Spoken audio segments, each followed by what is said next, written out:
can you believe that we have made it to Friday? This week has gone on for forever and a day. Nevertheless, you're watching Smell the Coffee with Dana Master and Glenora Shipura, my twin. How you doing, right? sis? I'm doing so good. I always enjoy this one. It's not that I don't enjoy it, but you know what I mean. Yeah, I know my what you sister mean. From another mother. From another mister, your sister from another mister. Yes, Yeah. I'm doing quite well. We've been doing the inner work. We've been, doing the self-care. We've been meditating. We've been doing the yoga. We are aligning with our highest self. Exactly. How are you doing? I am good. For a while, I thought I was tired, but I think I'm good. It's crazy that you should mention that. The exhaustion, right? Yes, the exhaustion Are you guys also is feeling insane. exhausted? I was like, we cannot be in April and we are already tired. How? I feel like there's an energy in the world or something. Yeah, it's because Mercury is in the microwave. No, I think it's done being in the microwave. Maybe that's why. I was also struggling with sleep. Only maybe, let's say this week or from last week, I think, that I've actually started getting I would still wake up in the middle of the night, but I would feel very refreshed after my sleep. So it's quite interesting. So just let us know in the comments, are you guys also feeling deeply exhausted? Anyways, we will be right back with this conversation and much more right after this.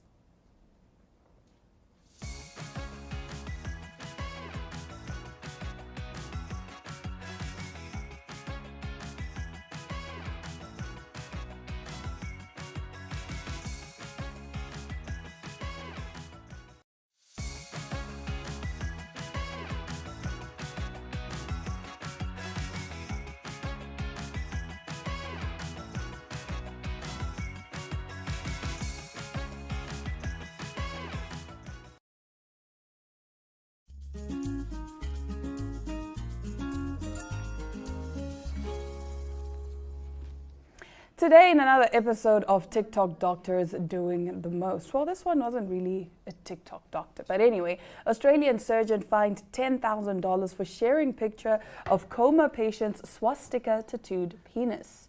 What? Yes.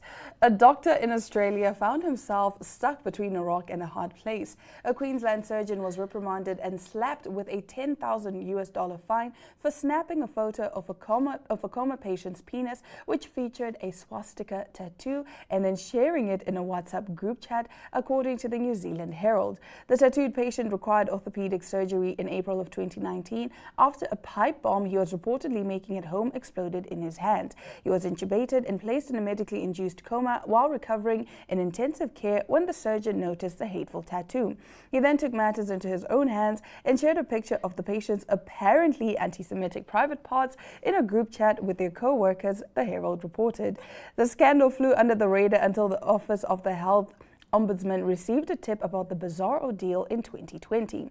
The department launched an investigation and found that the surgeon's actions had no clinical or medical purpose. The tribunal overseeing the controversy recognized that the surgeon had expressed regret for the private photo sharing, but the doctor was still fined a whopping 10 grand and reprimanded. The patient was unconscious and particularly vulnerable, the tribunal said. It is unclear what happened to the patient following the lengthy drama and why he was making a pipe bomb in his home in the first place. Okay. There's a lot. There's a lot to unpack here. But I'm going to start off with this. The surgeon.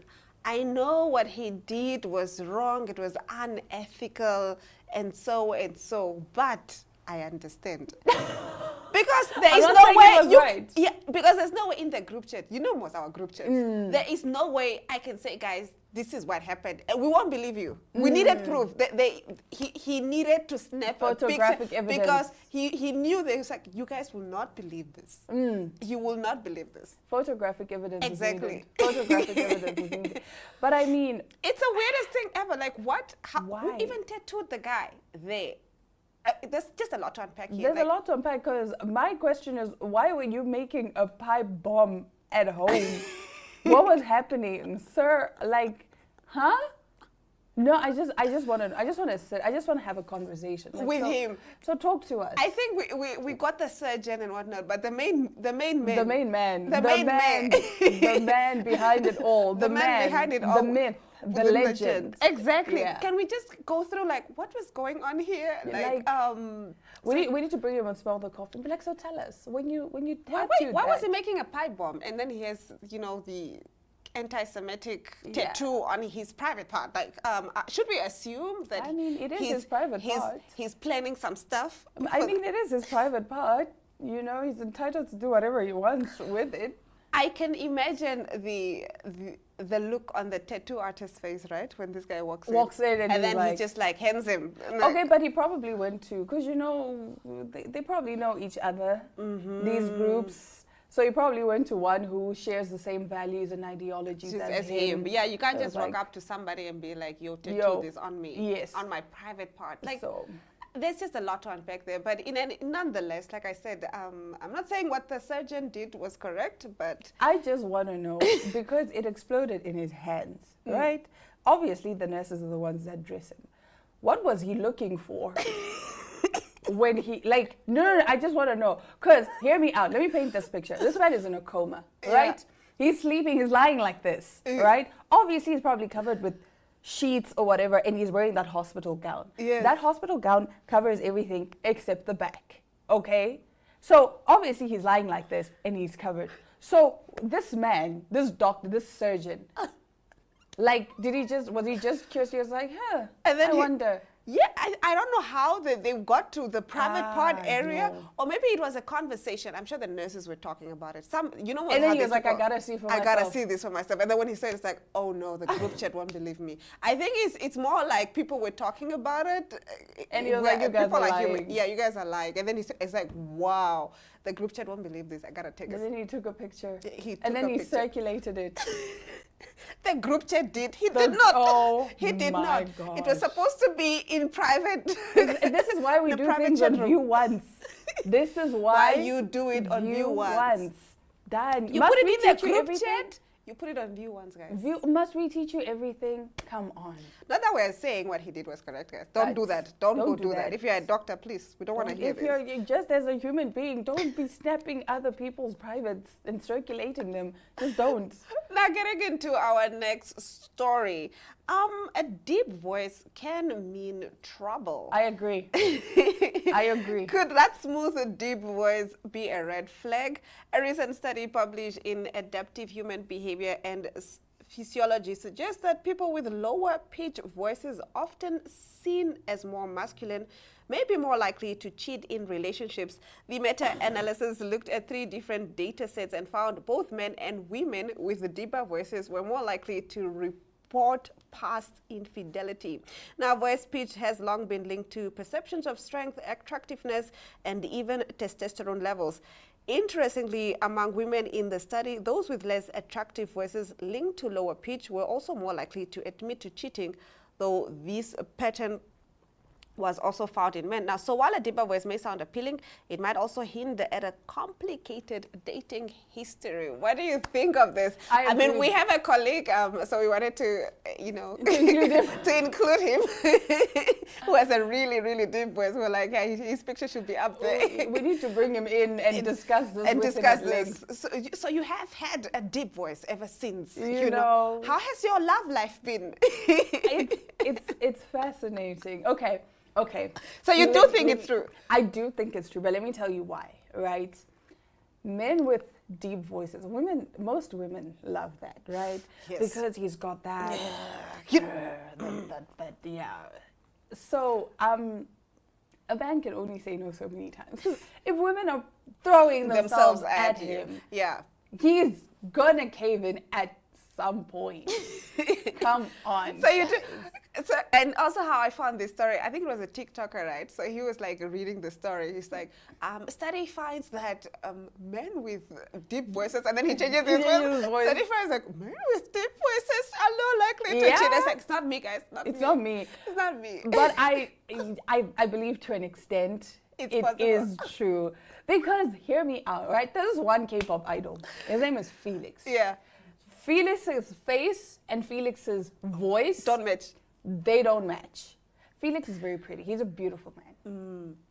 And then he speaks. The first time I listened to their music and I heard, I was like, my gosh. Who's this? And then I look at the face, I was like, no, they used AI. No, I genuinely believed there's no way they mixed it up in the that studio. voice can be, yes. And then he was at an interview. So it's not like that's just how he normally speaks, right? Yeah. But he can go really deep. So and then he was like, he demonstrated, and I was like, oh. But what is our fascination with like a husky or a deep voice? You like read it there, that it signifies strong and masculine. Even in women, when a woman is a which has that sultry voice. yes. Oh, Especially when she sings like that, like it's just a thing. Like it's why I like it when I'm recovering from laryngitis. yeah, I've seen you.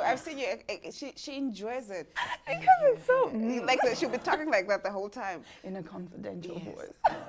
I'm Diana Master. Like I'm just like, what is going on, girl? Girl, that voice unlocks something in you. It does something. The to way you carry yourself is something different. It's different. It's just, I don't even know how to explain it. I think I'll try to practice, a deep voice or a low pitch. The next time I have laryngitis, For a while. I will rub it onto you. Rub so that it when onto you're me healing, so I can try you it can out. experience Yeah, we should go husky out voice with our and- voices like that. Hey, Like, hi. hi, it's Glenora Shapura. And Diana Master. We are a nuisance. Literally. A menace to society is what we are. But do let us know in the comments what you guys think of these stories. I mean, like, do you think it's really, really true that people with deep voices are most likely to cheat? Like, is it based in real facts or it's just, And as a man with a deep voice, let us know. Not a self-proclaimed deep voice. Yeah, please. No. A literal deep voice. We are saying those people that have been told, oh, your voice is so deep. Let us know. Are you guys cheaters? I want to know. I want to find out. I'm curious. Yes. All right, let's head over to our interview segment.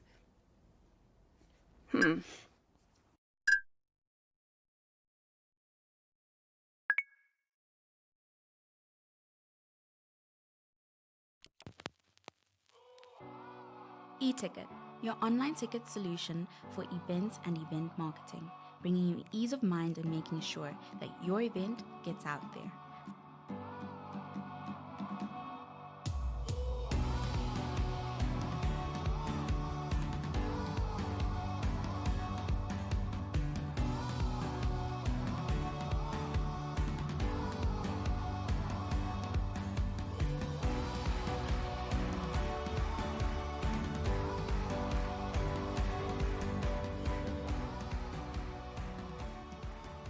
For more information, contact events@nmh.com.na.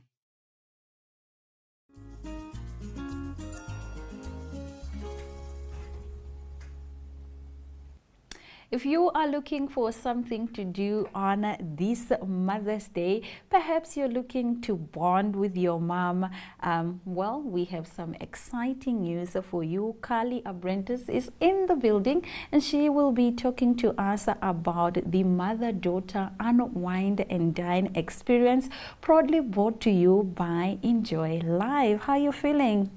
Good morning. Thank you so much for having me here today. I'm feeling very good. I'm very excited to tell you guys about the Mother and Daughter Wine and Dine evening that we'll be hosting on the 7th of May. Yeah. So, yeah, I'm looking forward to it. Awesome. Tell us a little bit about Enjoy Life. So, Enjoy Life is a woman initiative whereby we would like to celebrate and uplift women across Namibia. So, each month we feature a different theme that celebrates women in every facet of their life, from education and careers to wellness and motherhood. So we have curated events, we have social media content, and you ladies on Smell the Coffee have meaningful conversations, yes, whereby we aim to embrace, uplift, and inspire women across Namibia to hopefully just have them feel celebrated, loved, and seen in every facet of their life. I love that you said you want women to feel celebrated across Namibia. Yes. Why do you think that is so important? Well, I think this year, especially with us having our first ever female president, Dr. Netumba Nandi-Ndaitwah, I think it's just a great opportunity to celebrate women and what we do within the community, to celebrate our strength and how far women have come throughout the years. And Namibia specifically, with Enjoy Life having focused on women and independence last month, we really did notice that women in Namibia are generally celebrated, and I think that's a wonderful thing, and it's so great to have been able to tap into that and just to continue doing that throughout the year. Carly, we can't talk about, celebrating women and not talk about mothers. Tell us a little bit about the event, the crux of the event that you have planned in May for mothers and daughters to bond. Okay, perfect. So obviously our focus in May would be women as mothers and what mothers have done for us and what they mean to us. We all know that our moms are the ladies that inspire us. They walk beside us every day, and they continue to, they pick us up when we're feeling down. They're right there if you're feeling sick, if you need a hype girl in your life, anything like that. Your mom is the one who you generally tend to call first. And we just wanted to create a platform whereby we could celebrate moms and what they do for us. And we thought, well, firstly, moms deserve a night off, so hence the unwind. Love, definitely. So, so we've decided to host a mother-daughter wine and dine evening. We just want moms and daughters. It's in the week of Mother's Day, so on the 7th of May. And we just wanted to create a platform whereby we could celebrate the women who inspire us, celebrate the women who teach us, and really have them feel honored and celebrated in their life and what they do for us. So to create that special evening, just to have a chill evening of, Mom, I want to spoil you. I want to show you how much I love you, how much I appreciate you. Let's go to this beautiful setting. We're hosting it at the Little Forest Garden Retreats in Eros. Love. The place is Exactly. stunning. It's so beautiful. Think fairy lights, think candles. We've got a little surprise performance that evening. Love. So we've got 4 beautiful wines that will pair with some delicious Chinese food. So yeah, it's just an evening for moms and daughters to celebrate one another and for moms to feel special a little bit earlier than Mother's Day. Oh, I love that. And how can one obtain tickets to this event, and what are the costs? Okay, so tomorrow on the 9th of April, our ticket sales go live on e-ticket. So please do go check out the website, and it's $300 per person. So $300 for mom, $300 for the daughter. As I've said, it comes with a food and wine pairing. So tickets will be on sale from the 9th of April up until the 5th of May. So there's more than enough time, about 3 weeks. Go have a chat with mom, see if she's open that day, but do maybe keep it a surprise for her. We'll also pop up the invite for you guys to look at. On that, there's a QR code that ladies can scan while they're watching the show. It will be all over our social media platforms, so please do go follow us on Enjoy Life Namibia. We're on Instagram and on Facebook. You can also keep an eye out on Republikein, the Algemene Zeitung, and the Namibian Sun. We'll advertise the event on those pages as well. We're also going to have a little competition. Nice. So if we're going to give away a free mother-daughter ticket. So ladies need to go follow us on Instagram. They need to post their favorite photo of mother and daughter, tag Enjoy Life, post it on your story, and tag 3 friends in the comments. And yeah, then a lucky mom and daughter will be able to win tickets to this event. But yes, on e-tickets from the 9th of April until the 5th of May, tickets are on sale. Absolutely love that. Is there a particular dress code? Should we come in pink? Should we come in yellow? Please do come in pink. We have made that the event is all the ladies need to wear a touch of pink. So why pink? Well, pink symbolizes love, compassion, femininity, and a nurturing energy. And those are obviously the things that we hope to see in a mother-daughter relationship. It also helps us to unify the guests on the evening in a visual way to just celebrate love and appreciation. And I think it would break the ice already knowing, okay, I know I'm going to wear a little bit of pink. I know that everyone there will be wearing a little bit of pink. So it sort of unifies us, and it just adds warmth and elegance to an evening that we're already hoping is going to be intimate and joyful.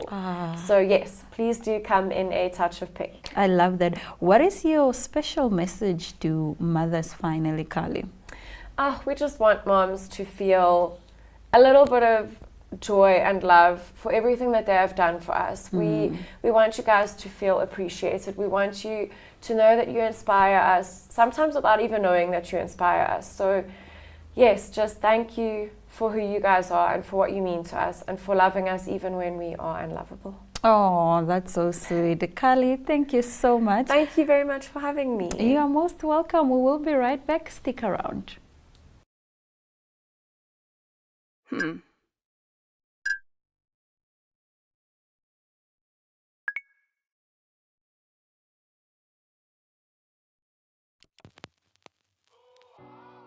eTicket, your online ticket solution for events and event marketing, bringing you ease of mind and making sure that your event gets out there.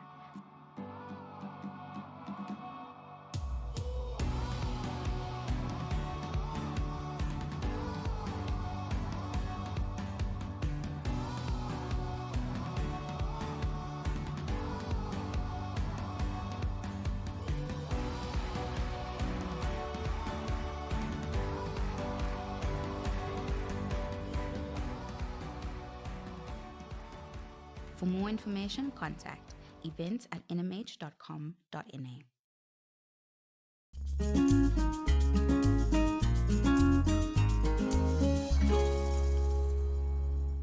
So will we be seeing you at the mother-daughter?